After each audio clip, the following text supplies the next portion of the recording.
മഴക്കാലം അടുത്തെത്തിയതോടെ ആലപ്പുഴ ചെറിയനാട്ടെ കുടുംബങ്ങൾ ആശങ്കയിലാണ്. ചെറിയനാട് 12ാം വാർഡിലെ 10ാം കടവിന് സമീപം ശക്തമായ മഴയെ തുടർന്ന് ആറ്റുതീരവും സംരക്ഷണ ഭിത്തിയും തകരുന്നത് വീടുകളുടെ ഉറപ്പിനെയും പൊതുവഴിയെയും ബാധിക്കുന്നതാണ് കുടുംബങ്ങളെ ആശങ്കയിലാഴ്ത്തുന്നത്.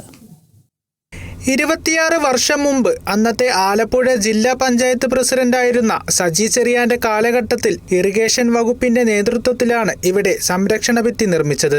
എന്നാൽ 2018 മഹാപ്രളയത്തിൽ ഈ ഭിത്തിക്ക് വലിയ രീതിയിൽ തകർച്ച നേരിട്ടു. കഴിഞ്ഞ ദിവസം പെയ്ത ശക്തമായ മഴയിൽ ഭിത്തിയുടെ ഭൂരിഭാഗവും ആറ്റിലേക്ക് ഇടിഞ്ഞു വീഴുകയും ചെയ്തു. പൊതുവഴിയും തകർന്നതോടെ വാഹനങ്ങൾ എത്താത്തതും ദുരിതം വർദ്ധിപ്പിക്കുന്നു. 2.5 വർഷം മുമ്പ് ഇറിഗേഷൻ വകുപ്പ് ഉദ്യോഗസ്ഥർ ഇവിടെയെത്തി അളവെടുപ്പ് നടത്തി മടങ്ങിയെങ്കിലും പിന്നീട് യാതൊരു നടപടിയും ഉണ്ടായില്ലെന്ന് നാട്ടുകാർ ആരോപിക്കുന്നു. കഴിഞ്ഞ വർഷം റോഡില്ലാത്തതിനാൽ മൃതദേഹം ചുമലിൽ എടുത്തുകൊണ്ട് പോകേണ്ടി വന്ന അവസ്ഥ വരെ ഉണ്ടായിട്ടുണ്ടെന്നും നാട്ടുകാർ പറഞ്ഞു. മേളോട്ട് കെട്ടിത്തരാമെന്ന് പറഞ്ഞ് വർഷങ്ങളായിട്ട് ഇങ്ങനെ ഞങ്ങൾ അവിടെ MLAക്കും ഇറിഗേഷൻ വകുപ്പിലും എല്ലാം ഇത് കൊടുത്തതാണ്. ഇതിപ്പോൾ ഇന്നലത്തെ മഴയോടുകൂടി ഈ പിച്ചിങ് സൈഡ് മൊത്തം ആറ്റി ഇടിഞ്ഞു പോയി. അത് ഇതുവഴിയാണെങ്കിൽ പിള്ളേരും സ്കൂൾ പിള്ളേരും എല്ലാവരും ഇതുവഴി പോയിക്കൊണ്ടിരിക്കുന്നതാണ്. ഇവിടെ ഭയങ്കര ബുദ്ധിമുട്ടായിരിക്കുകയാണ്. ഏത് സമയം വീടൂടെ ഇരുത്തി പോകാനുള്ള സാധ്യതയുണ്ട്.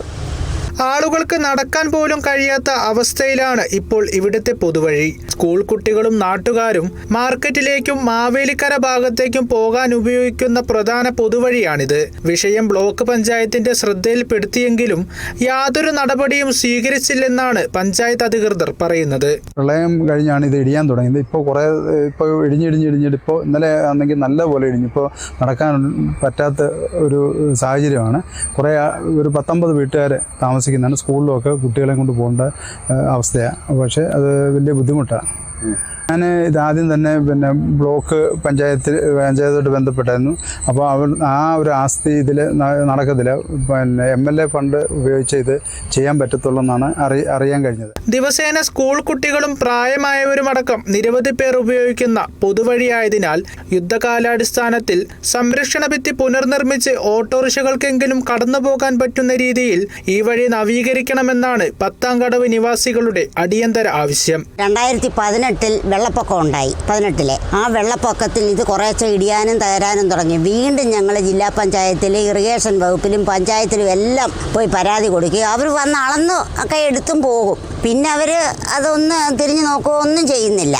പിന്നെ ഇപ്പോൾ സജി ചെറിയാൻ ഇടയ്ക്ക് വന്ന് ഞാൻ ബാക്കിയൂടെ ചെയ്തു തരാമെന്ന് പറഞ്ഞ് ഇന്നലെ ഒരു 3:30 ആയപ്പോൾ ഇത് മൊത്തമായിട്ട് അങ്ങ് ഇടിഞ്ഞു വീണു. വിഷയം നിലവിൽ സ്ഥലം MLAയുടെ ശ്രദ്ധയിൽപ്പെടുത്തിയിട്ടുണ്ടെന്നും ഇതിനായി ഫണ്ട് അനുവദിക്കാമെന്ന് അദ്ദേഹം ഉറപ്പു നൽകിയതായും നാട്ടുകാർ പറഞ്ഞു. Kerala vision news, Alappuzha.